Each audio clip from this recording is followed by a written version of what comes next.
All right, welcome everyone. I am here. This is going to be our first deep dive into the local businesses here in Laguna Beach, California. I am at my good friend's shop, Martin at North Menswear.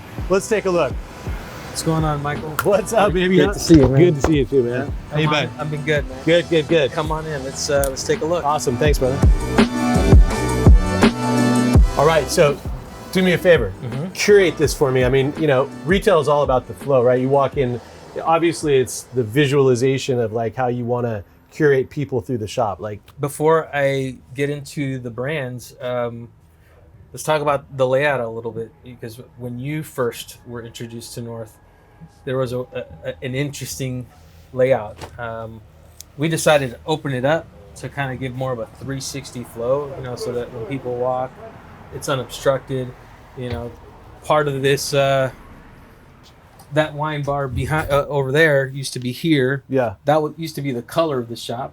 And I decided to leave that kind of like a historical. Yeah. It's like one of the things, if you've ever taken a tour of Grand Central Station in New York, Yeah. there's a section, if you look to the north, is it the northwest corner? There's a big black block that they left purposefully because they wanted people to remember how grimy Grand Central used to be. So It's interesting. I actually used to, when I lived there, used to come into there all the time, and I never knew that. Yeah. Like over by Michael Jordan's Steakhouse? Or, Okay. Right over there. Yeah. Exactly. So let's talk about. So this 360, so you walk in, you wanted to create this flow, which you'd have. It's awesome. I mean, you're working with small space, but a lot of retail shops have a small footprint. Yep. Yeah. So it's all about how you.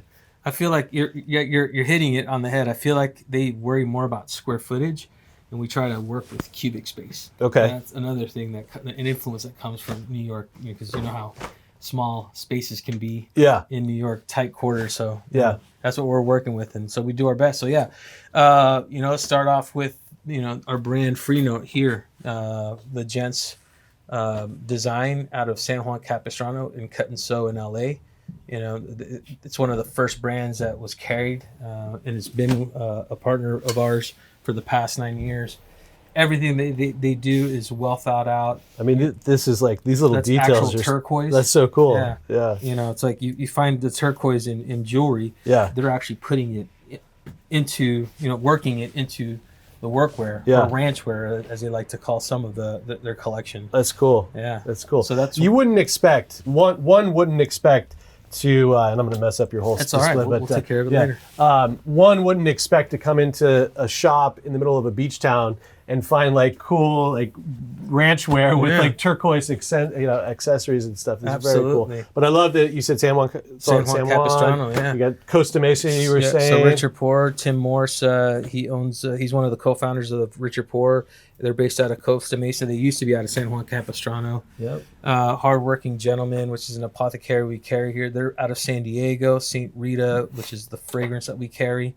Very unique. I know you're a La Labo Creed guy, but this is very unique, and I love those two brands as well. Yeah. A part of me, and the reason why I brought this in, because it reminded me, it's a small perfumery, and they do an amazing job, and it can go, unisex for both men or women.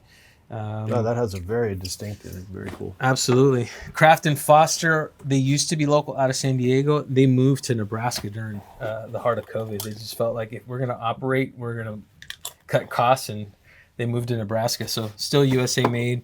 It's awesome. I'm all about textures, smells. Like it's very cool. Leather and teak. As a matter of fact, I'm burning what's called their best smelling candle. The best scent is Lost Coast. There's something about this particular fragrance that it's like it's coastal, but it's still manly. Yeah, if that makes sense. Yeah, no, it makes a lot of sense. And then we have another brand, Monadic. Dave Strong. He's based out of San Clemente. All designed in San Clemente, cut and sewn in LA. I would have pronounced that differently. I'm glad you did it. A lot of people do. That's why I did it. Man. This one you were, I think, telling me before we started was the jacket out of the latest Bond film. The latest Bond film, Rogue Territory, cut and sewn in LA. And I know that it's not local to Orange County, but it's still SoCal. Yeah. And I'm actually wearing one of their newer jackets. It's called the Explorer jacket, and the reason why I love this particular jacket just because of the storage. Yeah. You got hand warmers, pouch pockets, and especially riding a motorcycle. There's a lot of competitor brands out there that make similar jackets, and mind you, this one is not. I don't want to promote it as a riding jacket that's going to prevent you from getting road rash or anything, because it doesn't have any type of protection. Right. But as far as riding and having storage, that's important to me. It's like a chest pocket in here, out here, patch pockets, and hand warmers.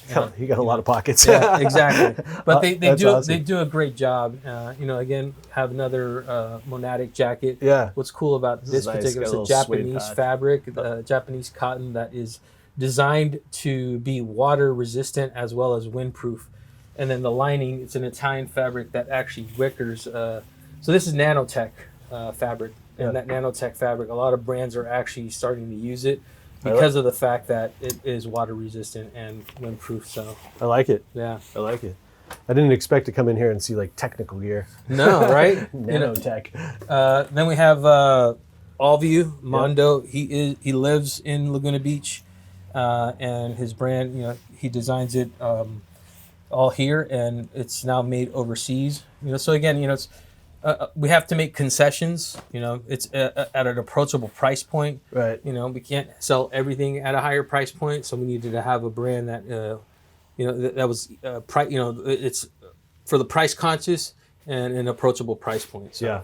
Yeah. Again, I'm very tactile. Like I love the way this feels. Yeah, absolutely. It's like super comfortable. Hoodies, so button-up hoodies, jackets. I mean, I would definitely wear this. Yeah. Yeah. Again, this whole vibe. This is a cool jacket. Is this local? Yeah. So this is Allview Monadic. Nice. Kato, which is the jeans that I'm wearing. So this is their indigo raw selvage denim. Does it turn your fingertips blue? It doesn't. I gotta say I'm fortunate that hasn't happened. I just put you on the spot, but I know that when I buy dark denim, by the end of the day, like I know it's weird. No, it's of course, yeah. And then a lot of them will have the warning label. Hey, there'll be color transfer. Yeah. So you do have to be careful, and it's a great point that you do bring up. But in this case, Kato has not, like when I take my pants off, my legs aren't blue. So I'm very fortunate in that way. But I do still tell people just be careful because there could be color transfer. Yeah. The clay shoes you were talking about, the entire outfit right here, clay. Although they're not made locally, but they are a local brand out of LA, have been around for many, many years. And, the reason why we brought them in is sustainability. These are vegan shoes. Oh, cool. So vegan leather, awesome. Made out of cactus. Then they do have a leather line that's at a higher price point. But on average, you're looking at clay costing you about $100 to $150. And so for that person that wants that substitute, we decided to bring clay shoes in. No, I'm going to try these on before I leave. Yeah, I mean, what a price point. I mean, Common Projects are like $500. Exactly. And was it just the brand, right? It's a brand, yeah. But it's like we were talking about that earlier on. I guess the status of it. But you're talking about Common Projects. This sneaker has that same silhouette. Yeah. Again, this is a vegan option. They're very, very comfortable shoes, and I'm not just saying that. We do very well with the brand at all our shops, even online. No, it's cool. I'm definitely gonna try these on before I go. And then you talk about the lifestyle aspect. What's up with the iPad down here? Oh, so it's what we play our music through. Oh, okay. And okay. I was like, that's trippy. Also, it serves as the stand to display the shoes. I got you. So multifunctional. Yeah. One of the things that we talked about, lifestyle, right? We don't only just sell clothing, but we have home goods, incense holder, candles, cutting boards from good friend Josh Evans from Evans Joinery. Believe it or not, that strong arm barbecue sauce, I tell people, if you buy it's $25. No, I've had it. Yeah, during COVID, I bought it. And I always tell people, if you don't like it, bring the empty bottle back, and I'll refund you. Yeah, no, not one person has brought it back. It's excellent. It's different. It is different. There's a sweetness to it, and that's what fools people. And then there's that heat that kicks in. Yeah. But we've done very well with it. And believe it or not, Dave, the designer of Monadic, is the man behind that. So, Oh, is that right? Yeah. Oh, wow. Yeah. It all ties together. It all ties So together. you've got some cool, like, men's accessories, bracelets, necklaces. Yeah, and it's all done from Clancy's mom. Oh, okay. Yeah, so it's all local. It's all done here in Laguna, all by hand.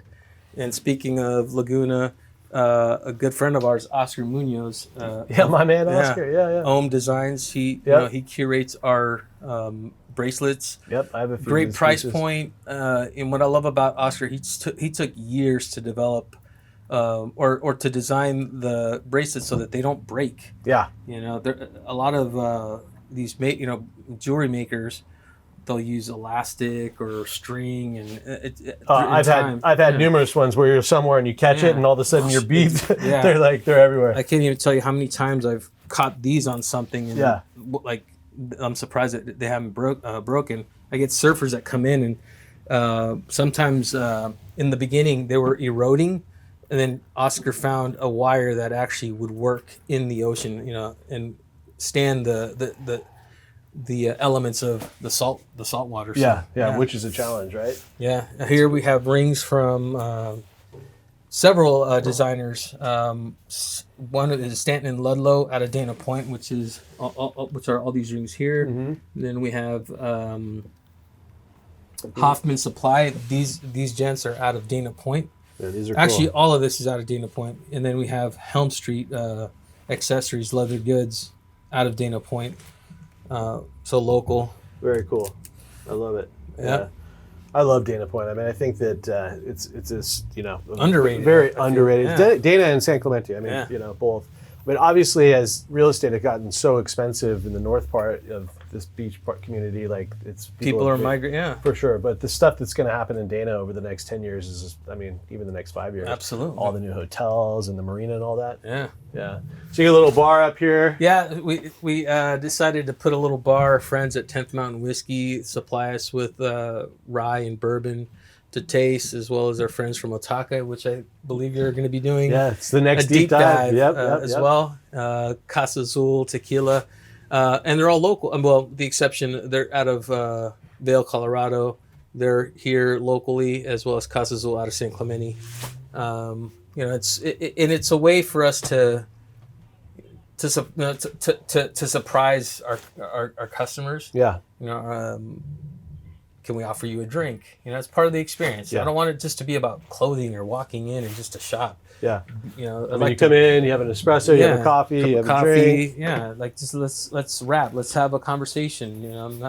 I don't know you, so let's get to know one another. And then from there, it's like we'll be able to build a wardrobe. So right. Yeah, it's that lifestyle. You have to understand someone's lifestyle too. That's it. There's such cool stuff in here. I love just the way you've decorated things though as well. It's just this whole vintage vibe.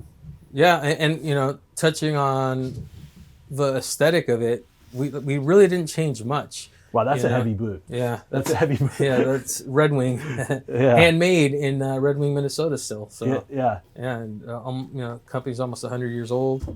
One of the things that I want to note, the surfboards that are, I don't surf, but the gents that, Pete and Drew that were here before me, that was their life. Yeah. And I want to pay homage because, we're in these coastal beaches and that's a whole vibe here. And, I want to make sure that we respected, what Pete created, and I added, the tank because that's more my lifestyle, the moto stuff. So yeah, there's a shop in Leucadia. It's called Seaweed and Gravel, and I love that name, Seaweed and Gravel. You take the ocean element and then the earth element, and it's like that's what those guys do. They surf and they ride motorcycles. And it was it's a vibe. Where's Leucadia? Leucadia Encinitas. Oh, okay, yeah. Like going towards past Oceanside, past Carlsbad. So cool. But it's like you walk in, and I want people to it's like everywhere you look, there's something that will catch your eye, and then there's a story to be told. I think I told you the empty rye bottle that's back there. Let's take it. I think I told you that the empty rye bottle, that was the last, last bottle of rye that my good friend Jared drank from. So I decided to keep it there. So if people ask, there's a story to be told. Yeah, So. yeah. I mean, there's something to be said. Being a good storyteller is really, that's what separates people. Absolutely. Yeah. Absolutely. Well, awesome, man. I mean, I think that we've done a pretty good job. There's so much, we could spend another hour in here going through every piece, but the long story short, locally curated, almost everything made in America, sometimes, but for sure designed here locally. 70 to 80% of your clientele are local. I mean, that's the whole point of this whole thing. Is Correct. that, the local beach lifestyle, beach community. This is, a true, I won't say a hidden gem because a lot of people know about it, but, hopefully we can spread the word and bring you more great, clientele that become friends and family. Absolutely. I appreciate it. All right. So why don't you want to go grab a coffee? Yeah, let's go get a coffee. Okay. Let's do it.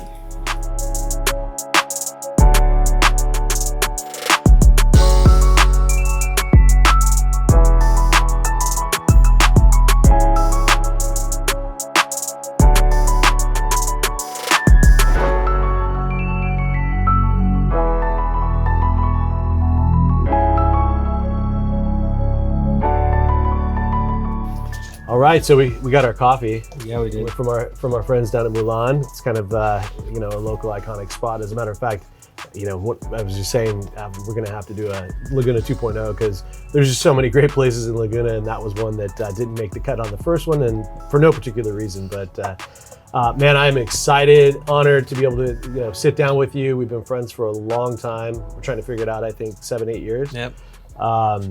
Really proud of you. I'm excited to share, this is the first deep dive in Laguna, and the video, I'm proud to be a resident. I'm proud to have so many friends here locally.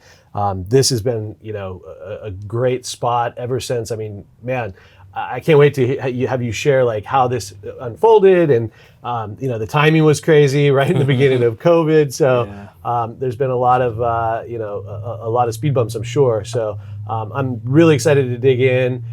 Tell us all about you, man. I mean, I know you, but let's share it with the world and talk about how you got here and how it all began. I appreciate it. First, I just want to thank you for taking the time and to, to come out here and to choose North, as far as one of the deep dives and share the story. So thank you. Let me take you back to 2007, smoking cigars at a cigar spot on 6th Avenue. You might even remember it, De La Concha Cigars, between 57 and 58th on 6th Ave.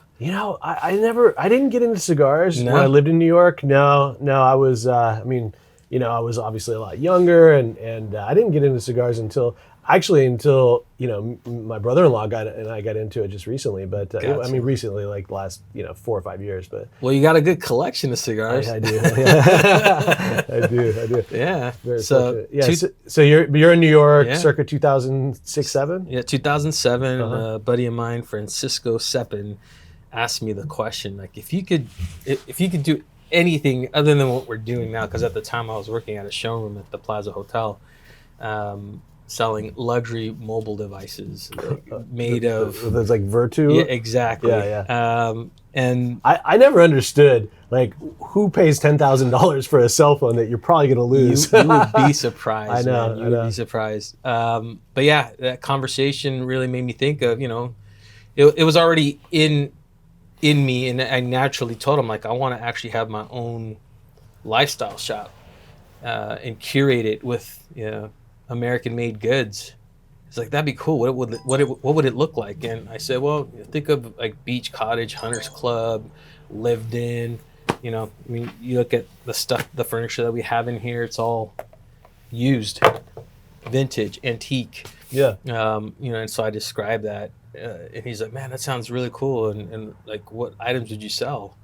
I said it wouldn't just be clothing. I would want to connect with brands that they craft in the U.S. Yeah. And it could be furniture, it could be apothecary, it could be clothing, books. I mean, you got Sean Brock's South book, we got barbecue sauce right next to it. Yeah. You might recognize Evans Joinery, Josh Evans. Yeah. Out of Costa Mesa. I mean, he's got a really awesome story. Yeah, you had that cool bar in here. Yeah, we have the bar in San Clemente. But yeah, so that was the idea, right? And that was 2007. That's 15 years ago. Yeah, I moved so from... this was like deep in you. This is a dream. Yeah, absolutely. Yeah. And I like to share that story because a lot of people feel, that I'm very pro-American made. Yes, I am, but that wasn't. It's not a phase. That's always been in me. And I think it's important for people to know the authenticity of that. Like, this isn't just a gimmick for me. I truly believe. I mean, look at what's happening right now. We produced everything overseas, and now that we're in this struggle because we can't manufacture ourselves, right? Right. And so for me, I've always been pro, USA made, because I want to keep jobs locally, regionally, and state and country. You have like 70% of the stuff in the shop is all made locally. Like, correct. If not in Laguna, just the surrounding coastal cities or maybe a little bit inland. Correct. Yeah. And that's hugely important, and so I moved from New York in 2010.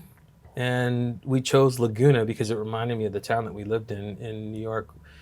We lived in Westchester County in a town called Bronxville. Mm-hmm. Little village town, about the same size. You're familiar with it. I've been there. Yeah. About almost the same size as Laguna. Yeah. And I remember walking up Forest and asking, the girl that I was involved with at the time, like, what does this remind you of? She's like, it reminds me of Bronxville. I was like, this is where I want to live, because it had that hustle, bustle, the artistic, the architecture. It was similar to Bronxville, and it really reminded me of New York. So we chose to plant ourselves in Laguna, and then it's cool. It's like it is a cross between like that area, or it's very European, and that's what I like. I mean, we're both from San Francisco originally, and love walkable cities. I mean, and the funny thing is it doesn't feel like a city. I mean, it's not. It's a town. It's a little village, little community, little beach village. Yeah, exactly. And it's funny. We chose to live in the canyon, so right behind the Sawdust Festival. I love the history. It has such rich history, especially with Timothy Leary, the Brotherhood of Eternal Love, the hippie movement, rock and roll. And they used to call it Dodge City back in the 60s, just because it was reckless, So it's crazy that the canyon, to me, it feels like that's still alive. Yeah. I'm seeing all these new loft projects go up, which is cool. This city or this town is controversial because most people want to make it like a time capsule. Like, they don't want it to change ever. I like the idea that you're starting to see a little bit of. I mean, obviously we don't want any high rises or anything, but those lofts that they're building out there are cool. Like the live workspace. Yeah. And people are going to create art there that's going to live on. Yeah. I mean, that's where I feel like the misfits of Laguna live. So especially you go a little bit deep in there. There's still there's still some there. But so choosing Laguna community, it was close, and like you said, it was walkable. And it was actually, I discovered the summers how chaotic and with traffic, and so I bought a motorcycle, and part of the reason because of that, I can weave in and out, and I'm in Southern California. Why not? It's like almost sunny 300 plus days of the year. Yeah, you get a little rain, and and so it was just everything was accessible. So it did have that city feel. So 2013, I remember 3 years later walking up, and I was walking up the street with Paula. And I see this door open. I'm like, what is this? Because this shop wasn't here. It didn't open until October 2013. And a gentleman by the name of Pete Serpernot opened up the store. What was it before? It used to be a wine bar. Oh, okay. Hence the... Got it. And that was actually an original fixture that used to be there. Oh, okay. And we moved it. But I remember walking in, and at first this used to be... It wasn't white. It used to be a very dark brown, almost like the... You call it the rafters that you see up here on the ceiling. And I just remember walking in, and I was transported to that conversation I had with my friend in 2007 about this shop. And literally, like, what I walked into was You ever watch a movie and then the character has a flashback? Yeah. And then whoop, he's brought back to reality? That's exactly what happened to me in that moment. It was so surreal. And then I looked over and introduced myself to Pete, asked him like, hey, is this your shop? I love this concept. I've been wanting to do something like this. And from there, we just hit it off. We became friends. And because of all of the locations. I mean, that was almost 10 years ago. Yeah. Almost 9. It'll be 9 years this year. And because of where I've worked in the past, I always was provided wardrobe, suiting and whatnot. So I could never wear any of the stuff that I like to wear to the workplace. Right. And so my wardrobe came out of North. Anything I needed, I always came to North. And it was, for me, important to support local and support his vision. Fast forward to 2018, I was working for myself and helping friends with their projects and whatnot. And I remember reaching out to Pete and telling him, hey, if you ever think of selling, please, consider me, because I love the shop. I love what you do. And at the time too, I was trying to get the hang of social media. I didn't join social media until April 3rd of 2017. Prior to that, I had no Facebook. I had no Instagram. How do you know April 3rd? What is that? Because I took it's a very specific date, and the only reason why I remember it is because the day that I started a job that required me to have social media. Got it. Okay. And I remember 6 months later was the shortest tenure of my career, and I was on the verge of deleting everything. And actually, you had called me that day, like, "Whoa, what's going on?" Yeah. And so I was on the verge of deleting social media, and then someone had called me and wanted to have lunch and asked me about, I understand you want to delete it, but what is it what's your passion? And I was like, American made, blah, and like I regurgitated it. He goes, I've asked that question to so many people, and you're the only one that actually it came out naturally. And so that became my focus, is American made. And so I started, whatever trip I took, if I went into a shop and if it was something American made, I would try to highlight it. And that's when I approached Pete and saying, hey, do you mind if I use any of your particular products and work with some of the brands? And he was all for it. Like, it helped him, and he would text me, hey, we got a sale because you posted that. And that made me happy, man. I'm like, cool, like you're helping me with my social media, and I'd love to help you in return to somehow direct traffic to you and help you get sales. And so then we started working out. I started doing styling and bringing people here, and we work something out to help one another.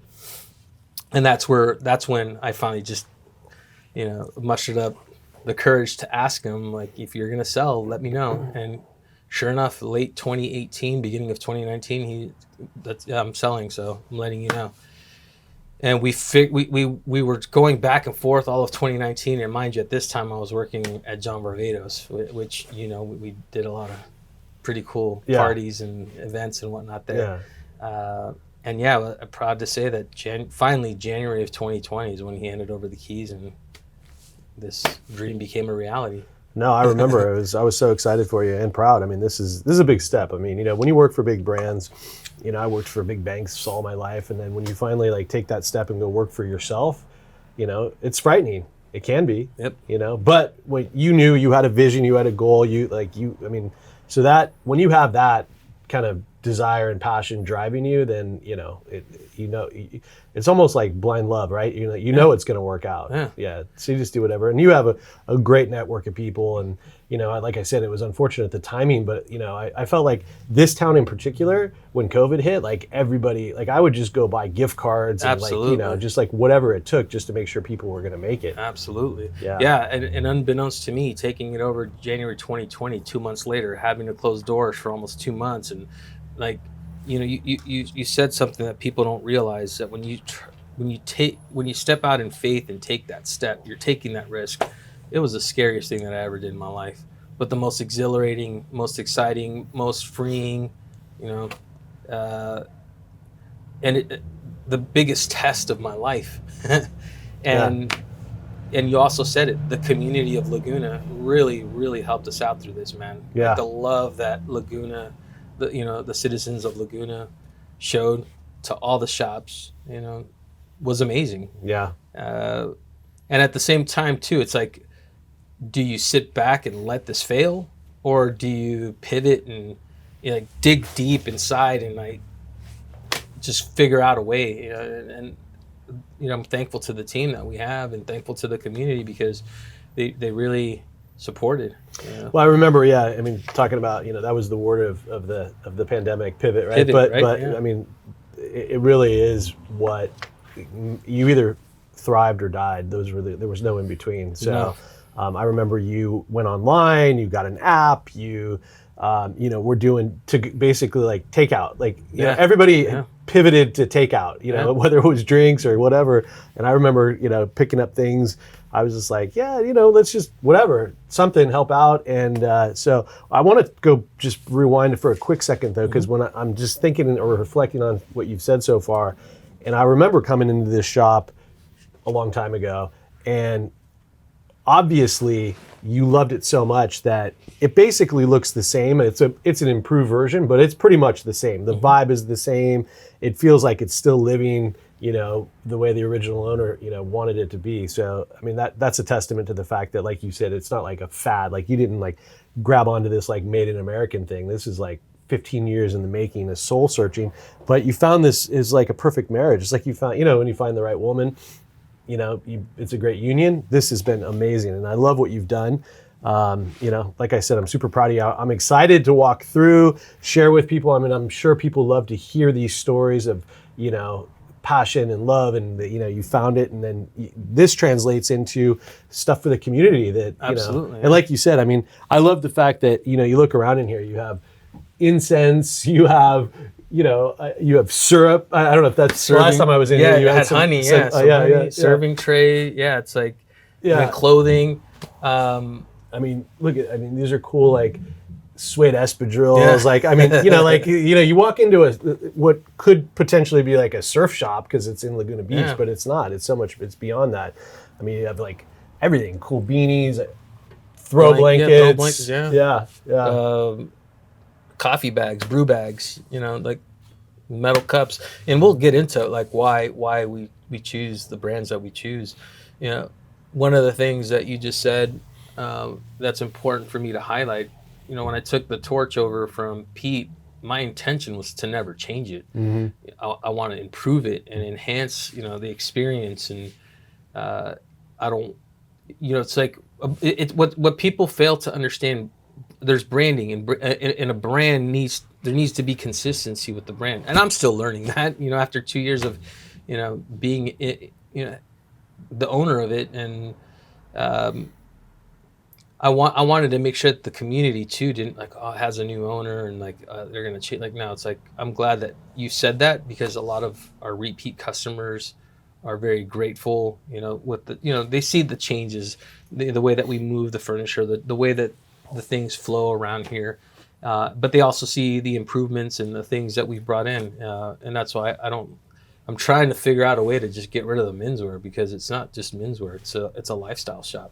That's right. North. That's why when you hear me it's North.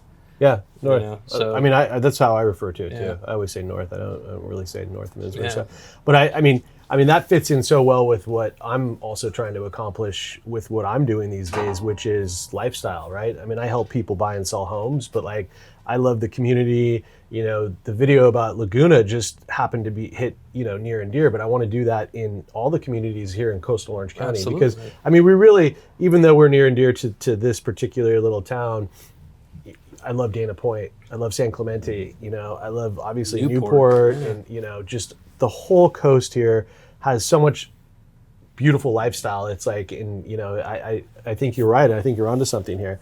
When you mention like the local repeat business, like how much would you estimate are locals versus that? Because, you think Laguna, especially you think in town, it would be like a tourist destination. Mm-hmm.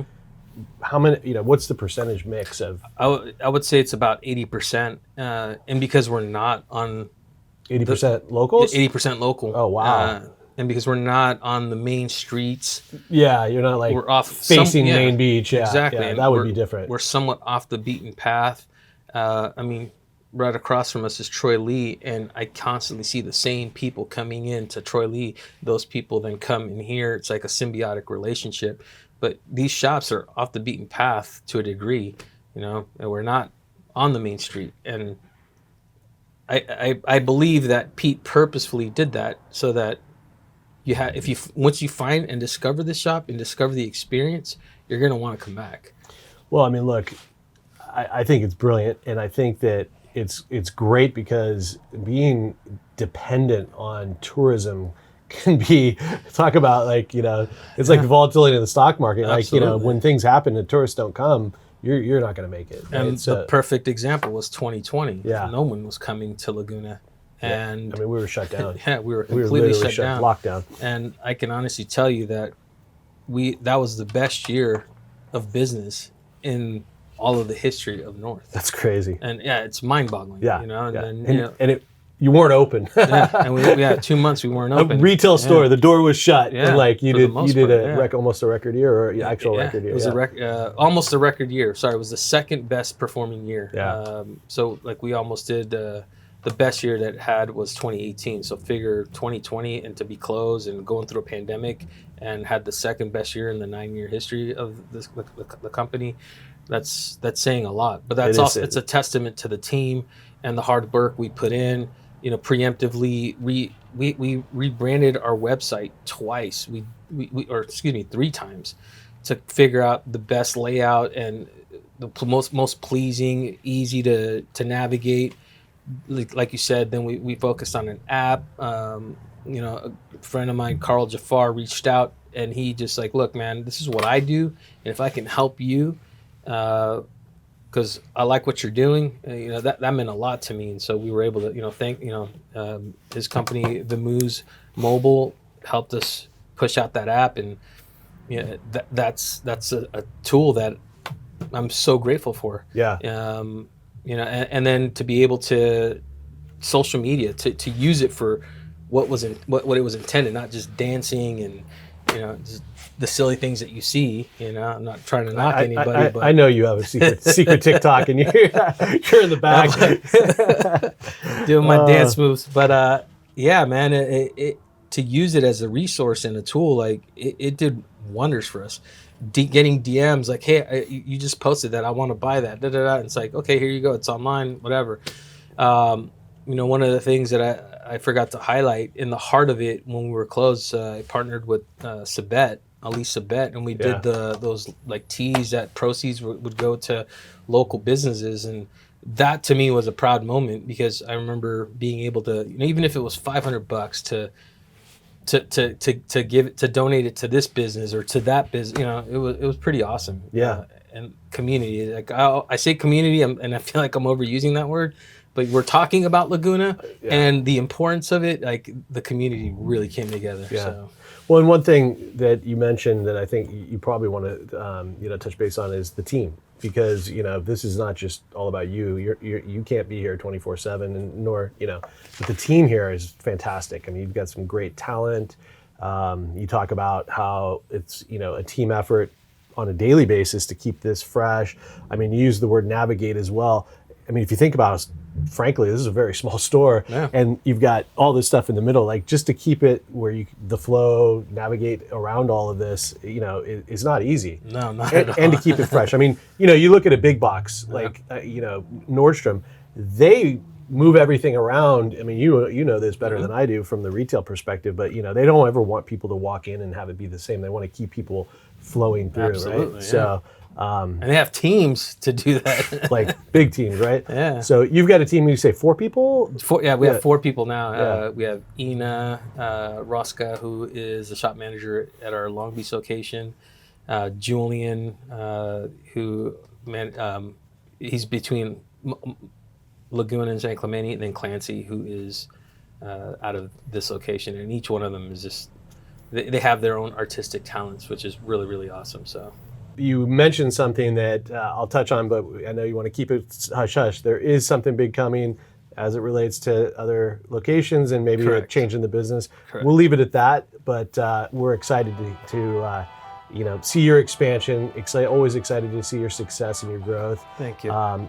All right, my man. Well, thank you so much for your time. Thank you. This was incredible. Thanks for showing me around your amazing shop. Obviously, I know my way around it, but this was great. This was our first deep dive. Thanks for joining us.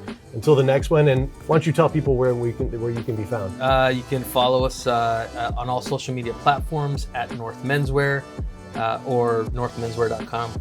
And if you're in Laguna, we are at 380 Glen Eyrie Street next to Troy Lee and right across the library. Awesome. Thank you so man. much. Yeah, man. absolutely. I appreciate you. You too.